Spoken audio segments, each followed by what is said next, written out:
ঈদ মোবারক, তাকাব্বালাল্লাহু মিন্না ওয়া মিনকুম। অনেকে বলছে ঈদ মোবারক বলা যাবে না, শুধুমাত্র এই কথাটি বলতে হবে না। ব্যাপারটা এমন নয়। কেউ যদি চায় আমাদের দেশের প্রচলিত নিয়মে ঈদ মোবারক এটাও বলতে পারবে। ঈদুন মোবারকুন মানে আপনার আজকের যে খুশি সেটা বরকত মণ্ডিত হোক, আল্লাহ তাআলার দরবারে মঞ্জুর হলেই তো বরকত মণ্ডিত হয়। সুতরাং এটা বেদাত বা খারাপ এমন কিছু নয়, বরং আমরা একে অপরকে বলতে পারি তাকাব্বালাল্লাহু মিন্না ওয়া মিনকুম, এবং সাথে ঈদুন মোবারকুন, ঈদ মোবারক।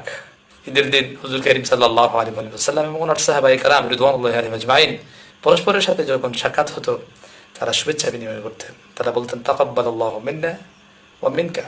كان أصحاب رسول الله صلى الله عليه وآله وسلم إذا التقوا يوم الجمعة يقول بعضهم لبعض تقبل الله منا ومنك। সাহাবায়ে কেরাম রিদওয়ানুল্লাহি আলাইহিম আজমাইন তারা যখন পরস্পর মিলিত হতেন তারা বলতেন যে আল্লাহ তাআলা আপনার সমস্ত নেক আমল, ফেলাল খায়রাত এবং আমার এই সমস্ত নেক আমল মঞ্জুর করুন। অনেকে বলছে ঈদ মোবারক বলা যাবে না, শুধুমাত্র এই কথাটি বলতে হবে না। ব্যাপারটা এমন নয়। কেউ যদি চায় আমাদের দেশের প্রচলিত নিয়মে ঈদ মোবারক এটাও বলতে পারবে। ঈদুন মোবারকুন মানে আপনার আজকের যে খুশি সেটা বরকত মণ্ডিত হোক, আল্লাহ তাআলার দরবারে মঞ্জুর হলেই তো বরকত মণ্ডিত হয়। সুতরাং এটা বেদাত বা খারাপ এমন কিছু নয়, বরং আমরা একে অপরকে বলতে পারি তাকাব্বালাল্লাহু মিন্না ওয়া মিনকুম, এবং সাথে ঈদুন মোবারকুন, ঈদ মোবারক।